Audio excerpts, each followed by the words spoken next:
No, no, go ahead, bro. No, I was gonna say like, and I suppose especially with like Hunter x Hunter, the power dynamics is so intricately like done. Like he develops on a level where each person, like each character, their personality is in their powers. And so when they have a fight, it's definitely a personality clash, but it's also a power clash. You know what I mean? Like Hisoka, even the way he does the sticky gum thing is just like, you know what I mean? It's weird because it's just how he is, isn't it? Like, and then you start to just deep like, okay, cool. When two people fight, it's a big fight, but it's also like a development of the characters too. You know, and like, so you mentioned this, and you mentioned the fact that you're a comic, right? And you mentioned these two. I know they're not the same thing, but could you speak a little bit more about like the differences and the similarities between comics and manga, and also like how these three comics, these three mangas influence your way of writing stories? Right. So when you say differences between comics and manga, do you mean just like as in like Western comics and Japanese manga? Okay, yes, okay. So I mean, I wouldn't say I'm like the best person to ask this, but my perception of it is comics is obviously going to be more appealing to the Western community. It's going to be more relatable, so you'll probably have like a different style. Obviously in the art style, everything's going to be more kind of like not square but like rigid, like for example like the just overall format of how certain characters look. You see people like Batman, Superman, all very like circular and like rectangular builds, but then it's like you have something where it's anime, where it's like, I mean manga, sorry, where it's more, how do you say it, fantasy based. It's more out of this world. It's very original, but it's also got a how do I say it, a linear story, because that's another thing I've noticed in Western comics. It's more based on see it like this: you can get different writers to write a story.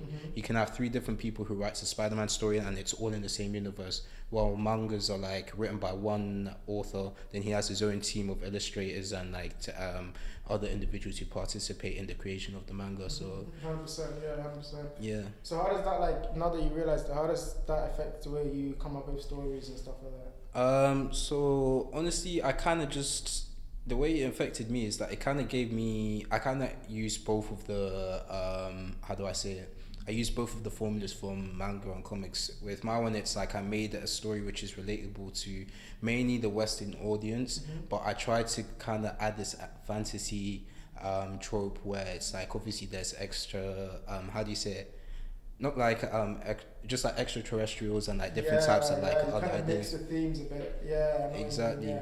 On top of that as well, it's also going to be linear written, so that's what it's going to be more like mangas where it has one author as well. So yeah, that's it. And what else you asked about, like how are the 3 How did it influence you, just in like terms of like your inspiration for comics? I'm gonna be honest with you. The biggest inspiration for me was really just the fact that it's like you can make a story that is so far fetched, investing, and unbelievable. And the reason why I say it's believable is because it's like, I think the best way to describe it is like when you speak to your boys about like, I don't know, like a football match, you're so engrossed in, you're so involved in it, but it's like you weren't really part of it. And seeing that somebody write a story about like giants fighting over a country, or like wizards having to deal with I don't know, demons and stuff, but then it still manages to grab your attention. Like those 3 stories grabbing my attention mainly because of the fact that it's like, it just seemed very realistic. It's like a lot of animes and like comics, it's always like the hero wins, but this one it's like there's actually casualties and there's rooms for like character to improve, rather than them using like plot armor to kind of keep the story going, if that makes sense. Yeah, it makes perfect sense. And just to develop on that too, from my perspective too, I feel like, especially with like mangas like Attack on Titan, when you're reading it, it makes you see the scope of what's possible for a story. So like you see like mangas before, like you talk about old mangas, right? They weren't like that.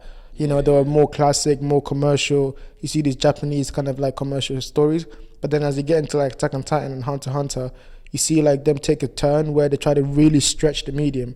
Right, and so like for example, Attack on Titan, if you haven't seen it, go watch it. It's not our fault for spoiling, big man, But like in Attack on Titan, like the first episode, his mom dies, and you're like, what? Like, what's going on? Like, why does the main character have to suffer that in the first episode? Nah, honestly. But you know what I mean? Yeah. You're fully right. You literally hit the nail on Oh yeah, yeah.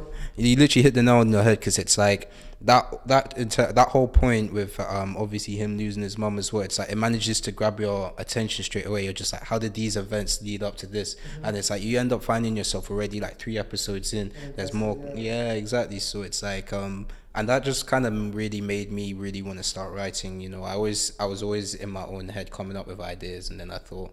Alright, yeah, let's go. Let's go on that. I know these men know your comic, but we haven't got the backstory on that. So like, talk to me about when you first started writing, when you first wanted to be a comic, when you first started even drawing. Yeah. Like, talk to me about that whole process for you. Alright, sweet. So it's kind of mad because I actually started drawing comics back in like year 2.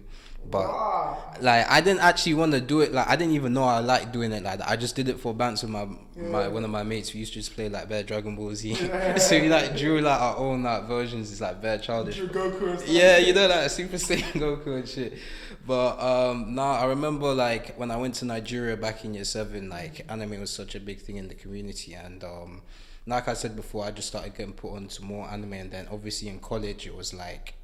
That was when I was like actually thinking like, okay, maybe I might actually just start doing something related to anime. But it wasn't even like I wanted to write my own story.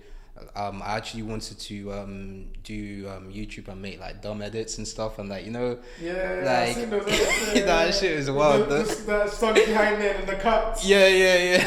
All that wild stuff. But like it was just very like it was very silly, and it's not even the fact that it was silly. It was just more of the fact that I wasn't gonna profit off it.